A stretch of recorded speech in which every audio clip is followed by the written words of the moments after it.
Something. Next topic की तरफ आते हैं। तीसरा ट्यूटोरियल हमारा hope for our outdated education system. ये पाकिस्तान, इसमें पहले शुरू में बताते हैं कि पाकिस्तान जो है वो एक डेवलपिंग कंट्री है, इकॉनमी बहुत कमज़ोर है, फ्रेजाइल है।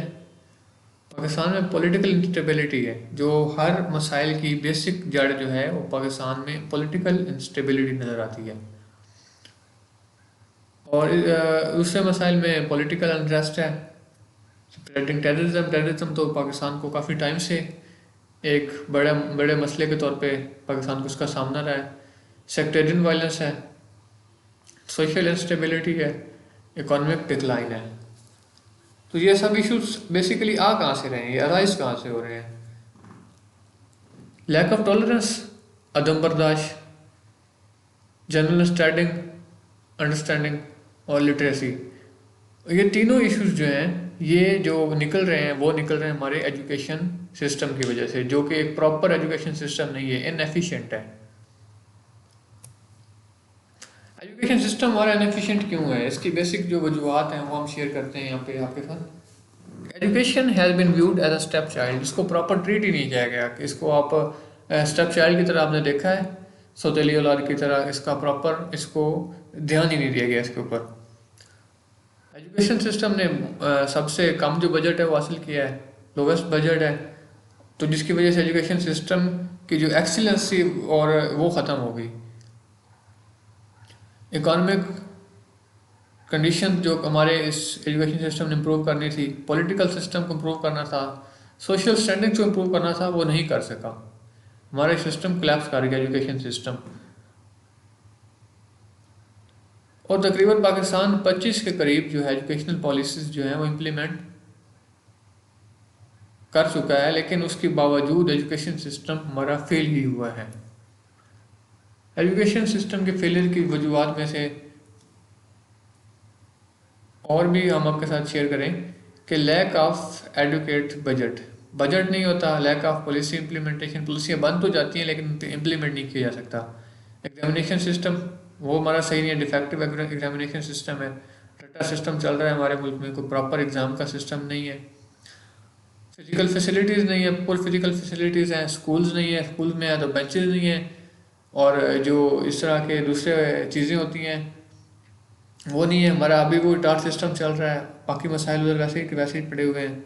टीचर क्वालिटी नहीं है, अच्छे टीचर्स की कमी है, एजुकेशन पॉलिसीज को इम्प्लीमेंट नहीं किया जाता, जैसे बता रहे थे आपको। डायरेक्शनलेस एजुकेशन है, हमारे बच्चों को पता ही नहीं है कि उन्होंने करना क्या है, बस पढ़े जा रहे हैं, और एनरोलमेंट नहीं है बच्चों को। अक्सर बच्चे हमारे जो हैं वो स्कूलों से बाहर हैं, इनरोल ही नहीं किया गया, उनको इनरोल करवाया ही नहीं गया। स्कूल में बच्चे दाखिल होते हैं, ड्रॉप आउट हो जाते हैं, हाई ड्रॉप आउट रेट है। स्कूलों में पॉलिटिकल इंटरफेरेंस है, स्कूलों कॉलेजों में, जैसे रिसेंटली आप ये देख रहे हो एक कॉलेज का मसाइल थे जिसमें एक हमारे काफ़ी मोअज़्ज़ज़ पॉलिटिशियन ने उसके काफ़ी इंटरफेयर किया, तो वहाँ उनके प्रिंसिपल साहब ने रिज़ाइन कर दिया। आउटडेटेड करिकुलम है हमारा करिकुलम, वो बहुत पुराना चल रहा है, तकरीबन अभी आप कह लो कि वो 20-25 साल से ज़्यादा कई कुछ बुक्स जो हैं, जो कोर्सेज हैं वो चल रहे हैं हमारे मैट्रिक में और इंटर में। करप्शन है हर हमारे सोसाइटी के हर एक पोर्शन की तरह, एजुकेशन सिस्टम में भी करप्शन है, मैनेजमेंट नहीं है, सुपरविजन नहीं हो रही इसके सिस्टम की, रिसर्च नहीं है, यूनिफॉर्मिटी नहीं है। अब एक मुल्क में, एक सूबे में कुछ कवानीन है, दूसरे में कुछ हैं, एक में कुछ करिकुलम है, दूसरे में कुछ है। इन मसाइल को के सोल्यूशन हम कैसे तलाश कर सकते हैं, वो सोल्यूशन हम कहाँ से तलाश कर सकते हैं? एक तो काम है कि पॉलिसीज़ बनाई जाए। पॉलिसीज़ बनाना एक मुश्किल काम नहीं है, असल होता है उनको इम्प्लीमेंट कराना, उनको प्रॉपर इम्प्लीमेंट किया जाए।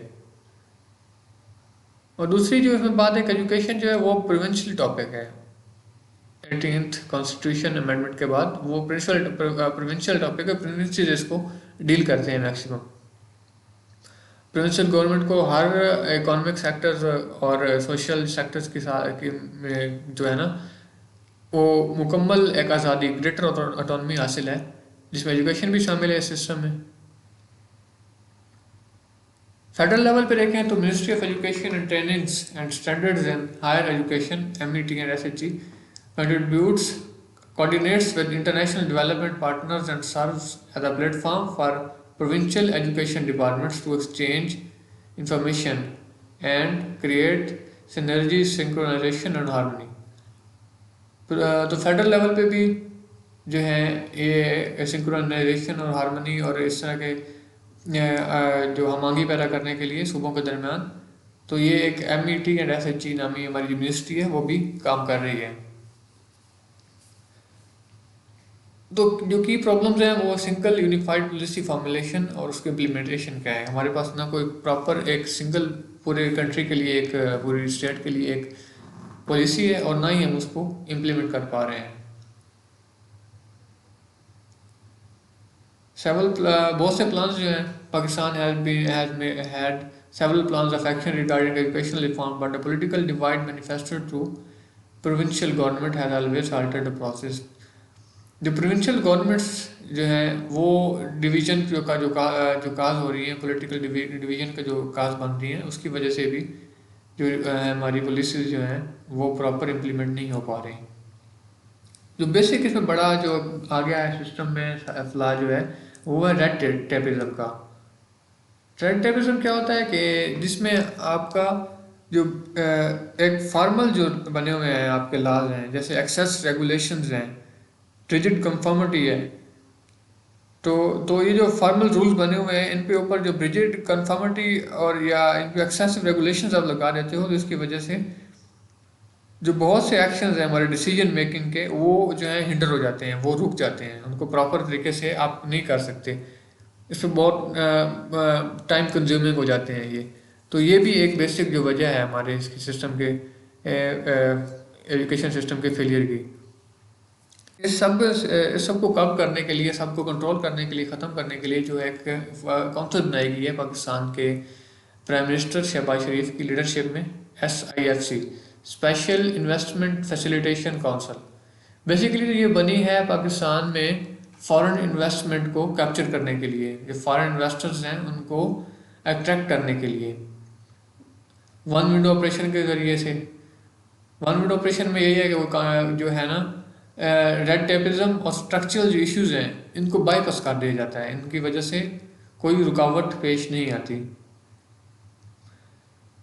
तो ये ना सिर्फ इन्वेस्टमेंट में मददगार है, हेल्पफुल है, it is also very useful for education system. Education system से भी ये रेड टेपिज्म निकालने के लिए हमारी बहुत मदद कर सकता है ये SIFC।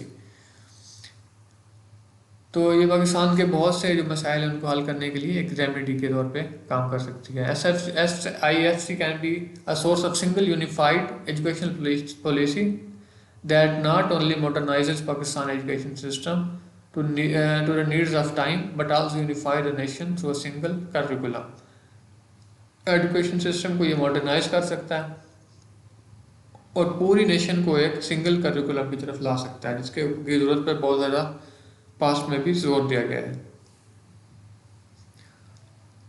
National direction of education,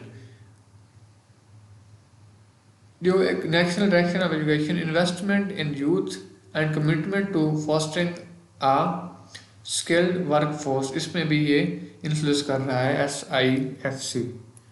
तो ये एक बहुत ही यूथफुल प्लेटफॉर्म है पाकिस्तान के हर शोबे के साथ साथ एजुकेशन के लिए भी। इंपॉर्टेंट वर्ड्स और उनकी मीनिंग की तरफ आते हैं। मैनिफेस्टेड है जो प्रोवाइड एविडेंस फॉर एंटेस है provoke someone to do something defective, having defect rectified, having been put right, यानी किसी भी खामी को दूर करना। Synchronization, causing something to occur at same time, और fostering है helping someone grow। आज के MCQs, इस एडिटोरियल के MCQs की तरफ आते हैं। तो ये है how many educational policies have been presented in Pakistan. तो ये 25, 21, 19 और 28। आंसर कमेंट सेक्शन में दें। Thanks for watching.